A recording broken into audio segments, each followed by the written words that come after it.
Welcome to the second part of our interview with Keith Canter in our Inspirational Leader series.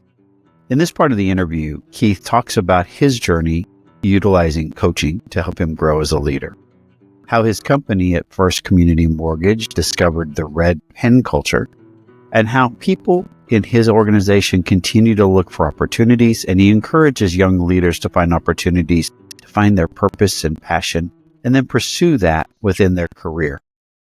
Keith, one of the things that's become increasingly clear in the leadership world is the idea of the mental game and how you kind of calibrate your brain, shape mindsets, whatever you want to call it.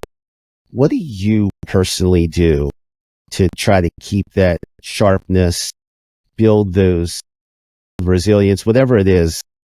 How do you take care of yourself so that you can take care of others? Yeah, well, I've had a coach. If there's a lot of people that are entering that space. So for the leaders out there that are listening, be careful on the coaches you might interview. I would interview, and I would get reference after reference because there's a lot of people entering that coaching space that quite frankly aren't qualified. So find a qualified coach.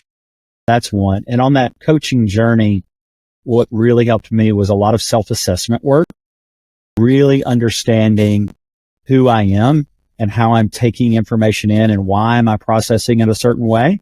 And then how am I communicating out to my team and how are they going to take messaging and big decisions and shifts that we need to make in the organization, because it does matter. So that's been a big thing for me is the coaching work that really turned everything around and had me look in a mirror and do a lot of assessment to really understand who I am so I can serve the organization better. So that keeps me really sharp is I work with a coach. Then I'm continually, this is great, right? It's a 1%, you call it the 1%. It's, you show up and you get 1% better every day. And next thing you know, what is it? 37% each year of improvement. And I think my story of longevity, is kind of one of just the consistency is greater than, intensity.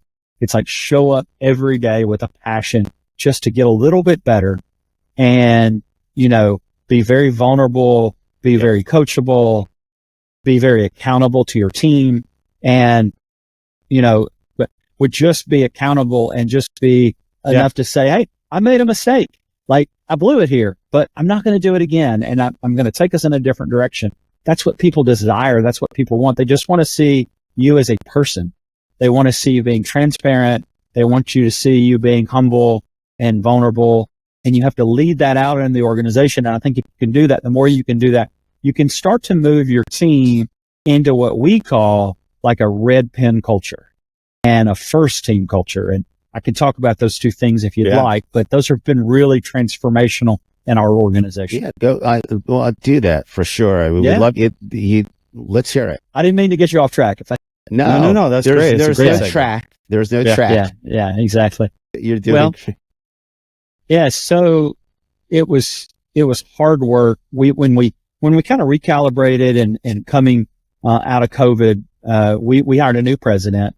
And we changed around some of our our senior leadership team. And when we wanted to go on this journey to 10 billion, we knew we had to take even the good work that we'd done in our culture. We needed to take it another notch up. And where I mean by that is we needed to be like kind of like the Lencioni book about like conflict it's a duty to dissent. Yeah. 5 dysfunctions. Gotta have help. Yeah. We had gotten to the point where we were telling each other the truth, but we weren't really, when there was an idea on the table, we weren't really beating it up and we weren't we weren't having really good, healthy conflict. So we started these like semi-annual offsite meetings with our senior leadership team. And we had a facilitator there, an organizational psychologist, and she was leading us through this stuff. And, of course I had to lead out and I don't mind, but I had to lean out and be vulnerable and really put myself out there. And like slowly, we were, getting people to engage and really sharing what was, below that veneer, like down into what they really truly believed. And it was just like, we call it a red pen culture because we were We were ready for a breakthrough. And our coach or facilitator at that time could have reached for anything. Like if it would have been this phone or this cup, she could have reached for that. But she reached out and grabbed a red pen. And it just kind of became our symbol of like our safety blanket. Like when somebody picks up this red pen, we're moving the group into a place where there's nothing personal. It's all about the best part of the organization. It is literally the safe place where we're not going to attack each other, but we're going to be just brutally honest. And it was like a magical moment, but it had nothing to do with the red pen, right? It had to do with all the work that led up to that. But like from that point forward, once we had the red pen, everybody just started picking up the red pen and like, okay, I got a red pen moment. And they just brutal honest. And that's what we needed. And like, it was just like magical. What like a symbol. This red pen had some magical powers, but it doesn't. That's interesting. Yeah, it was pretty neat. And we still have it today. Like you walk around the office, people got red pens on their desk and you'll see them in meeting rooms. And now it's filtering down even into the middle management level. And leaders across the organization are like picking up their red pen and saying, I'm going to take a risk here.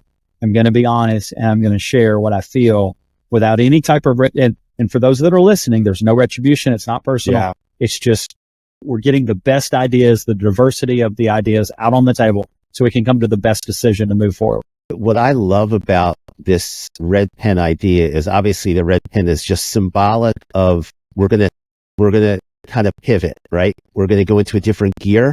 But what I love about the imagery of that is that it's almost like raising the flag to say, all right, let's create a little space, calibrate our brains, and now get into a different kind of conversation. That is incredibly symbolic and powerful.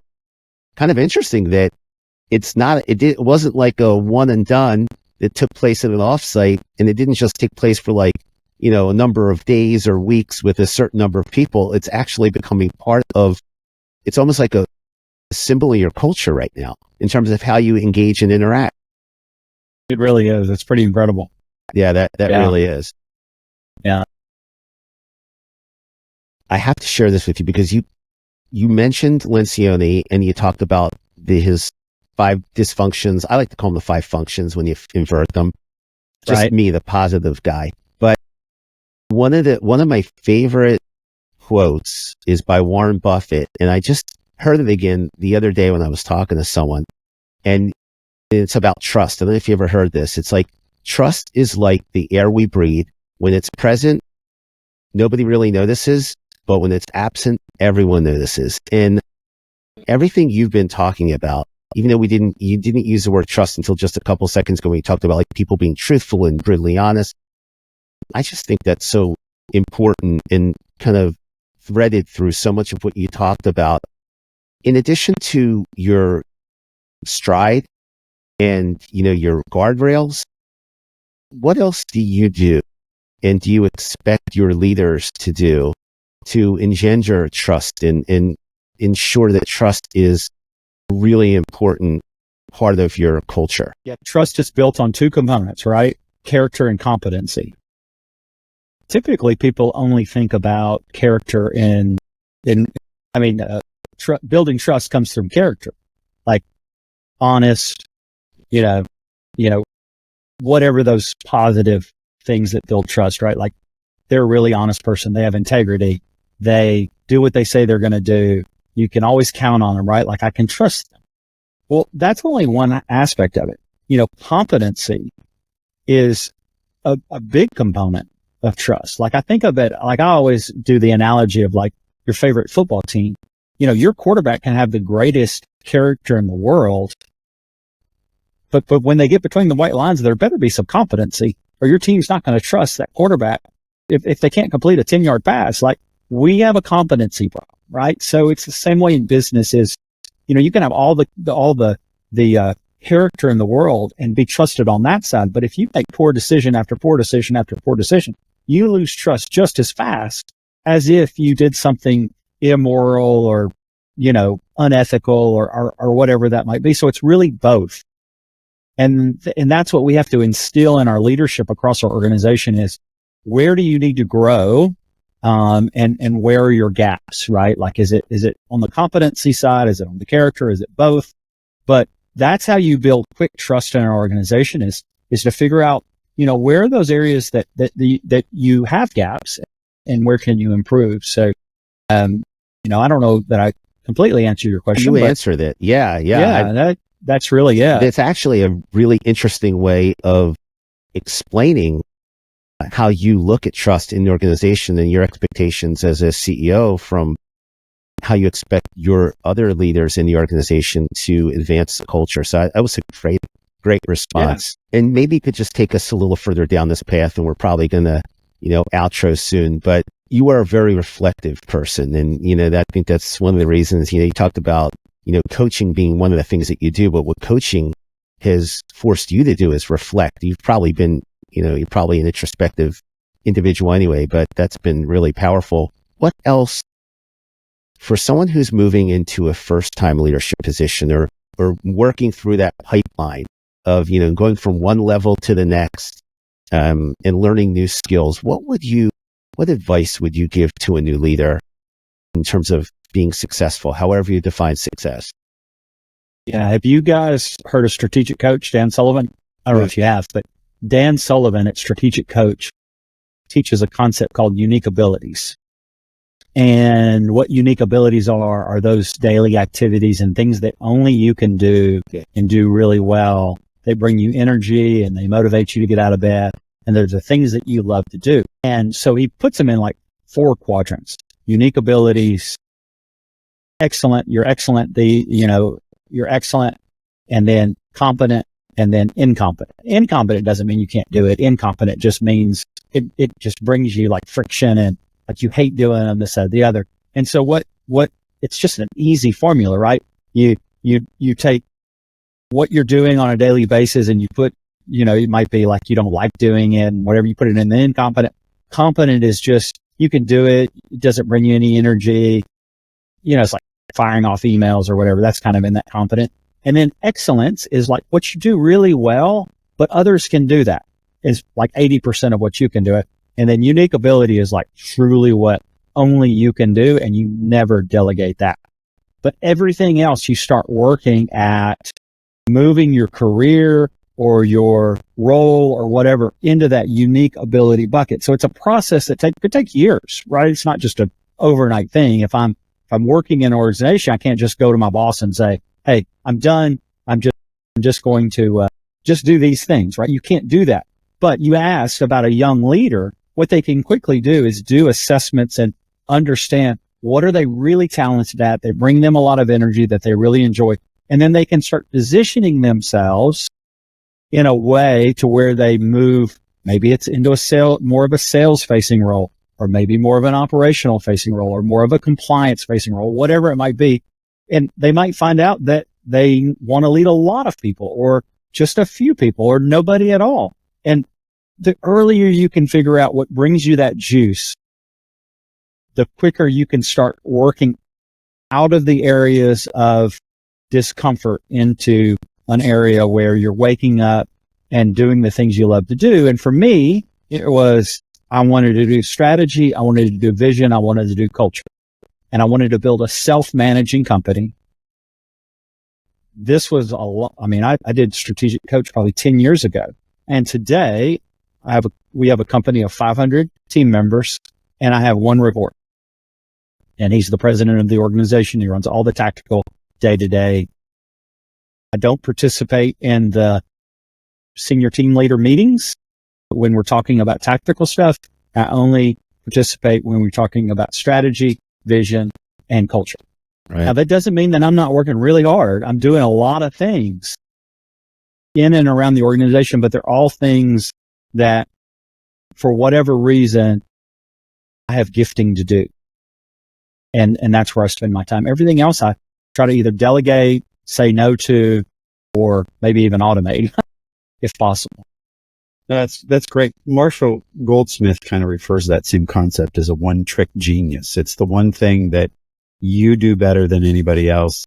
And that's where you should lead from. And it goes back to that, what we're talking about with your team members and finding what really lights them and gives them purpose. Kind of like Dave Ramsey was saying, it's finding that thing that just lights you up, that you can do better than anybody else, you never get tired of doing, and putting people there. And it sounds like what you've discovered through this exercise is those are the three things that really light you up. And that's when you step in and really, not that you don't get involved other times, you're involved all day long, but that's when you really step in and lead the course, right? And that's powerful because it talks about a leader that's also willing to let others lead. And you talked about building a self-governing, self-leading company.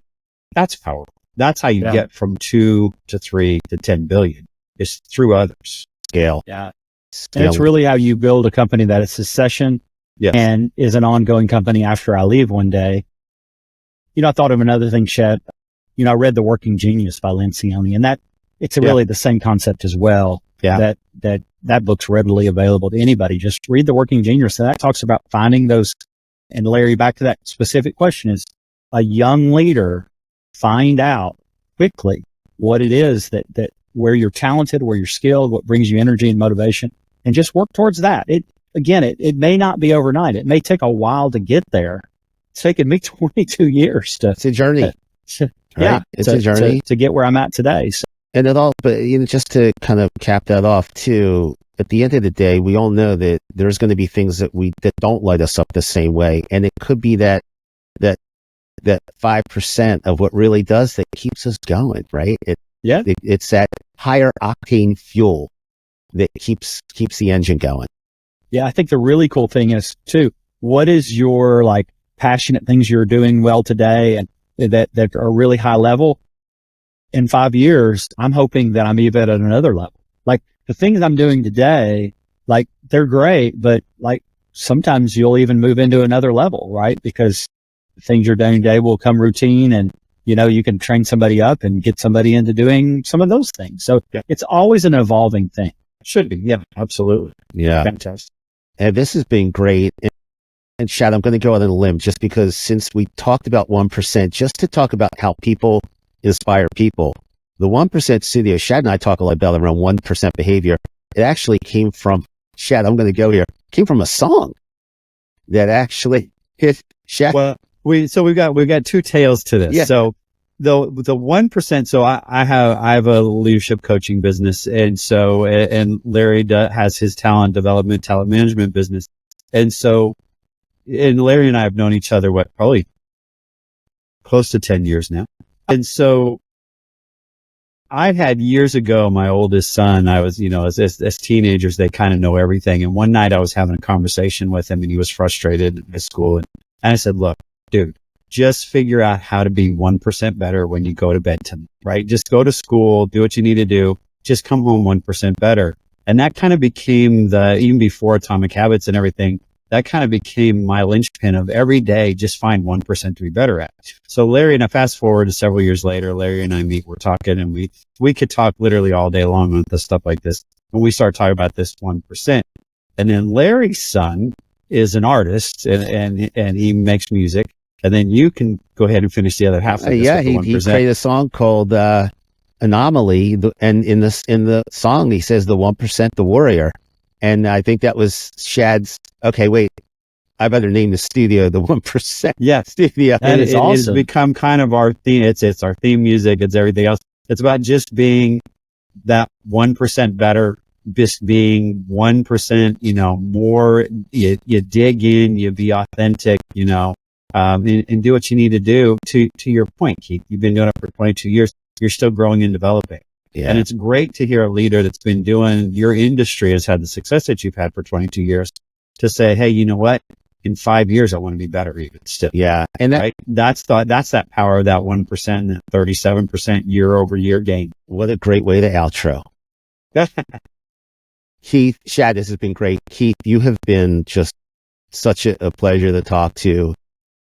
We always say we think our listeners are going to get a lot out of these conversations. This was this one for sure. Awesome one today. Yes. And we just really appreciate you and wish you the best of luck with everything over the years and appreciate your time today. And Shad, I really enjoyed the conversation. Yeah, very much. Yeah, absolutely. Yeah. Thank you so much. And hopefully folks listen, if you got something out of it, which I know you did, whether it was a red pin culture or whether it was stride. There's a whole bunch to take out of this conversation.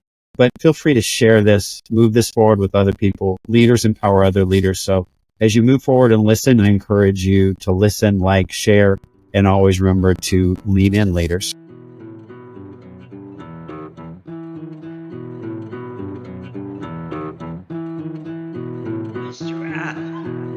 I'm the anomaly, the 1% warrior. I'm the anomaly, the one they write the story for. I'm the anomaly, the 1% warrior. I'm the anomaly, the one they write the story for. I'm the anomaly, I'm the anomaly. I'm the anomaly. I'm the anomaly. I'm the anomaly. See, I'm the oddity. Welcome to my odyssey. I can't follow moles, so I don't do pottery.